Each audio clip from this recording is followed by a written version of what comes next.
Hello everyone, my name is ऋतु।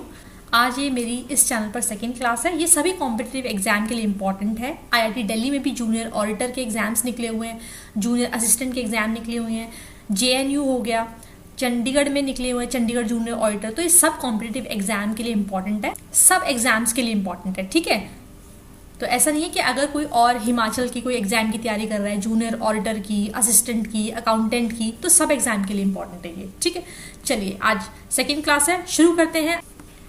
पहला question है, scope of accountancy is dash than that of accounting. Your options are, पहला narrow term है, wider term है, small term है, none of these.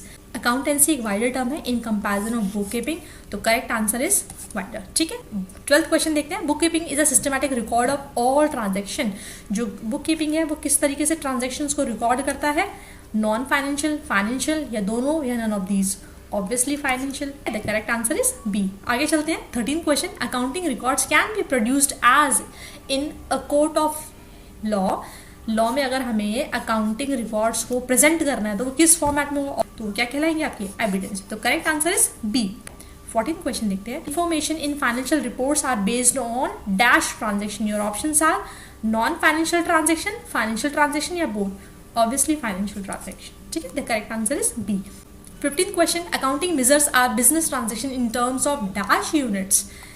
Monetary term में। ठीक, अगर किसी एम्प्लॉय जो कि किसी कंपनी में काम कर रहा है तो उसका हार्ड वर्क, ठीक है, उसकी ऑनेस्टी को हम इन टर्म्स ऑफ मनी कैलकुलेट नहीं कर सकते। तो बिजनेस ट्रांजेक्शन बोले तो मॉनेटरी टर्म में जो यूनिट होती है।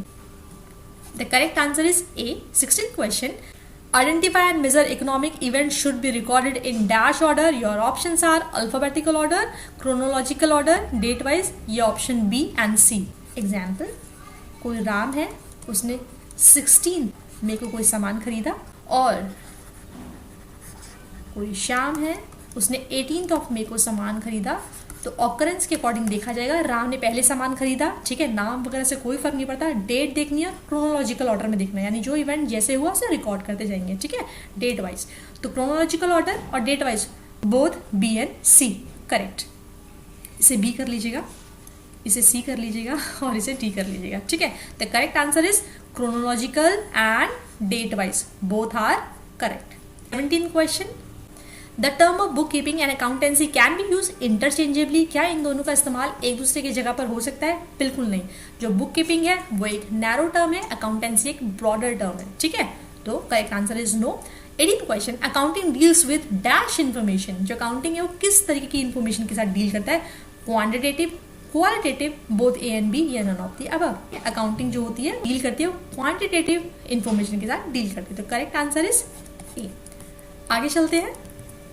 Double entry system of accounting was developed by. जो डबल एंट्री सिस्टम है उसे किसने डेवलप्ड किया था? Your options are John Marty, Lucas Pacioli, Adam Smith, या एल्बर्ट मेयर। देखिए, जो करेक्ट आंसर है वो है बी। याद रखिएगा, इंपॉर्टेंट है और ये हिमाचल के एग्जाम में भी आया हुआ है। एडम स्मिथ तो सबको ही पता है, फादर ऑफ इकोनॉमिक्स। ठीक है, एल्बर्ट मेयर वो व्यक्ति हैं जिनको जवाहरलाल नेहरू जी ने कहा कि आप चंडीगढ़ का मैप बनाइए, उसको प्रॉपर कंस्ट्रक्शन कीजिए, बट इनके किसी फ्रेंड की डेथ हो जाने की वजह से छोड़कर चले जाते हैं। तब जाकर वो कॉन्ट्रैक्ट किसी दूसरे व्यक्ति को दिया जाता है, जिसको आप किस नाम से जानते हैं? ली कार्बूजियर। ठीक है, 20th क्वेश्चन देखते हैं। In which year double entry system of accounting was developed. किस साल में डबल एंट्री सिस्टम को डेवलप्ड किया गया? 1494, 1449, 1549, या 1509? The correct answer is 1494। ठीक है, तो याद रखिएगा 19 का करेक्ट आंसर बी एंड 20 का करेक्ट आंसर ए। आज हमारी क्लास सेकंड का ये लास्ट क्वेश्चन था। वीडियो को एंड करने से पहले मैं कुछ आपको इंपॉर्टेंट टर्म्स बता दूं। इससे रिलेटेड भी एग्जाम राजस्थान और हिमाचल प्रदेश का आया हुआ है, जूनियर अकाउंटेंट का एग्जाम था।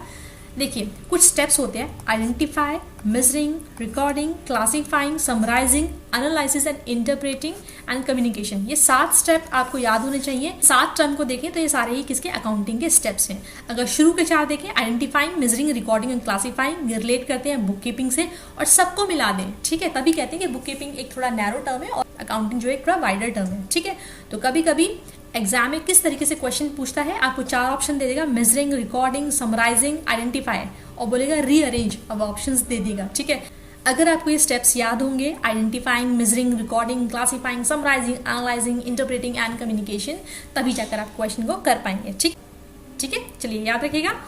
Thank you so much. Please like, share and subscribe. जल्दी मिलते हैं नेक्स्ट वीडियो के साथ। Take care.